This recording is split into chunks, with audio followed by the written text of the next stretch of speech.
हाँ भाई, नमस्कार, आदाब, सत श्री अकाल। कैसे हो आप सब? आई होप आप सब बहुत बढ़िया रहोगे।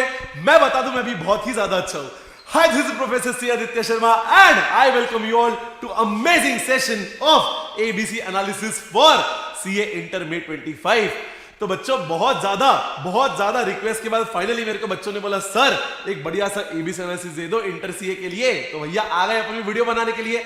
वीडियो को एंड तक जरूर देखना, बहुत ज्यादा इंपॉर्टेंट बातें बताऊंगा। लेकिन उसके पहले अगर चैनल को सब्सक्राइब नहीं किया तो बढ़िया से सब्सक्राइब कर दीजिए, वीडियो को बढ़िया सा लाइक बटन दबा दीजिए और अगर इंफॉर्मेटिव लगे तो अपने दोस्तों के साथ शेयर जरूर कर देना, ठीक है ना। अब मेरी बात सुना ध्यान से, मैं क्या बोलने की ट्राई करूं। तो ये है भैया आपका एबीसी एनालिसिस उन बच्चों के लिए जो सीए इंटर मे 25 में अपियर कर रहे हैं।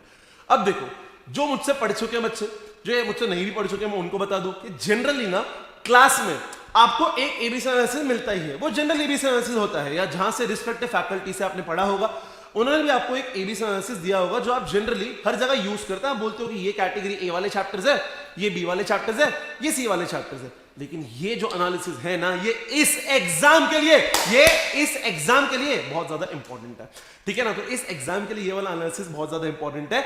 इस एग्जाम के लिए कैटेगरी थोड़ी सी चेंज हो जाएंगी, तो प्लीज ध्यान से सुनिएगा, ठीक है। अब तुम्हारा पहला कैटेगरी कवर करेगा करीबन 60 to 70 मार्क्स का। ध्यान से सुनना, इसमें क्या क्या आ जाएंगे।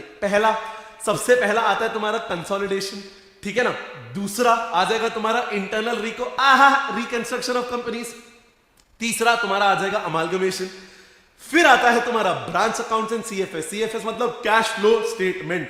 अगर तुम देखोगे यहां से लेके यहां तक करीबन 69-70 मार्क्स का कवरेज हो चुका है। करीबन 69-70 मार्क्स का कवरेज हो चुका है। अगर मैं इन पांचों को, इन छह को ले लूं। अच्छा, छठा वाला कौन सा है? छठा वाला तुम्हारा आ जाता है financial statement of companies, that is company final accounts, ठीक है। अब एक बात मेरी ध्यान से सुनना, मैं क्या बोल रहा हूं। ये जो कंपनी फाइनल अकाउंट्स है ना दोस्तों, ये जनवरी 25 में नहीं पूछा था। ये जनवरी 25 में नहीं पूछा, इसलिए शायद इस बार थोड़ा इंपॉर्टेंट हो जाता है। आपको समझा कि मैंने क्या बोला? इसलिए इस बार ये थोड़ा इंपॉर्टेंट हो जाता है। तो बहुत अच्छे से पहले तो ये 6 चैप्टर्स को करके चले जाना। अगर आपको थोड़ा सा भी समझ में आ रही है चीजें, तो मैं तुमको ये बताने की ट्राई कर रहा हूं कि यहां से यहां तक पॉइंट नंबर 1 to 6 तक करीबन 69-70 मार्क्स का कवरेज हो जाएगा। लेकिन फिर भी कैटेगरी ए में आते हैं 3 देखो, तुम्हारा AS28, AS25 और AS15, भैया ये 3 जो स्टैंडर्ड्स है ना, ये May 24 में नए फ्रेश ऐड हुए हैं इंस्टीट्यूट के द्वारा। May 24 के पहले ये 3 स्टैंडर्ड्स नहीं थे और इसलिए ये स्टैंडर्ड्स हमेशा कैटेगरी ए रहेंगे थोड़े टाइम तक। आपको समझा कि मैंने क्या बोला? इनको आपको करके जाना ही पड़ेगा। इनमें से क्वेश्चन पॉप आउट हो जाएगा, भैया अपन कोई गारंटी नहीं देते, इनको आपको करके अच्छे से जाना पड़ेगा। आपको समझा कि मैंने क्या बोला? तो आपका जो पहला ब्रैकेट है 70 मार्क्स का, उसमें आपको इतना करना पड़ेगा। देन आता है आपका कैटेगरी बी कवर करेगा करीबन 30 to 40 मार्क्स का। उसमें एक तो आपका पहला काफी cute as you and me buyback of share chapter cover हो जाएगा। दूसरा अकाउंटिंग स्टैंडर्ड्स कौन से कवर हो जाएंगे, ध्यान से सुनिएगा। तुम्हारा 10 that is PP, 16 borrowing cost, 19 अरे भैया क्या चैप्टर है भैया, लीजेस, ठीक है। 20 ईपीएस, 22 ये वाला भी डिफर्ड टैक्सेस, 26 इंटेंजिबल, 2 इन्वेंट्री, 7 तुम्हारा construction, 12 government grant and 11 foreign exchange. ये तुम्हारा कैटेगरी बी में ये सारे स्टैंडर्ड इस बार कवर होते हैं। जो बच्चे मुझसे पढ़ चुके उन्हें पता होगा कि 10, 16, 19 जनरली मैं कैटेगरी ए कराता हूं क्योंकि वो चैप्टर कैटेगरी ए है, लेकिन इस बार एग्जाम के लिए ये कैटेगरी बी में पड़ेगा। अरे आपको समझा क्या मैंने क्या बोला?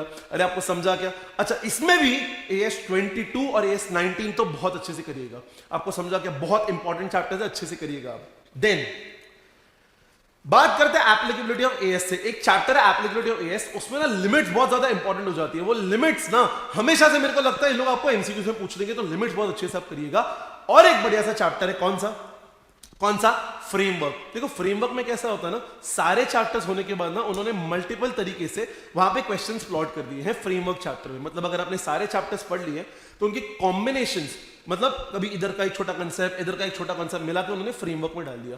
तो फ्रेमवर्क चैप्टर भी ना आप छोड़ के मत जाइएगा, एक बार उसको भी कर लीजिएगा, है ना। कल को कुछ क्वेश्चन आ जाए तो आपका नुकसान ना हो जाए, अच्छे से कर लीजिएगा, ठीक है। और लास्ट में आता है तुम्हारा कैटेगरी सी, बच्चे कुछ accounting standard, that is AS1, 5, 9, 17, 23, 24, 27 और 4 वो भी इधर ही आ जाएगा। आपको समझा कि मैंने क्या बोला? ये तुम्हारे कैटेगरी सी हो जाएंगे इस अटेम्प्ट के लिए। आई रिपीट, ये इस अटेम्प्ट का एबीसी एनालिसिस है, ठीक है। अब एक important note, do not leave anything, मेहरबानी करके एक भी चैप्टर छोड़ के मत जाइएगा, एक भी चैप्टर छोड़ के मत जाइएगा। देखो इंस्टीट्यूट का ना कोई भरोसा नहीं है भाई साहब, कल को वो लोग कुछ भी आपको पूछ ले, कोई गारंटी नहीं है। मैंने किधर भी ये नहीं बोला ये कैटेगरी सी छोड़ के चले जाना। मैं आपको ये कह रहा हूं कि प्रायोरिटी में कैटेगरी ए पहले कीजिए, फिर कैटेगरी बी कीजिए और लास्ट में आप कैटेगरी सी कर लीजिए, ठीक है। मैं आपको बता दूं कि ये ना एक प्रायोरिटी एनालिसिस है। सब प्रायोरिटी मतलब क्या होता है? ये देखो भाई साहब, देखो जब आप पढ़ने बैठ रहे हो अकाउंट्स, ठीक है, तो सबसे पहले रिवीजन के लिए आपको कंसोलिडेशन करना चाहिए, उसके बाद रिकंस्ट्रक्शन, उसके बाद अमालगमेशन, उसके बाद ब्रांच अकाउंट, उसके बाद सीएफएस, उसके बाद फाइनेंशियल स्टेटमेंट्स, उसके बाद ये 3 स्टैंडर्ड्स। इतना कर दिया ना तो कम से कम 70 मार्क्स का तो भैया तेरा इधर ही कवर हो गया। अरे आपको समझा कि मैंने क्या बोला? आपका 70 मार्क्स का तो इधर ही कवर हो गया। उसके बाद बायबैक, उसके बाद ये प्रायोरिटी में अकाउंटिंग स्टैंडर्ड्स, ये आपका प्रायोरिटी एनालिसिस है, कौन से चैप्टर के बाद कौन सा चैप्टर करना चाहिए। गलती से भी कुछ भी छोड़ के मत जाना, कुछ भी छोड़ के मत जाना। I repeat, am I very clear?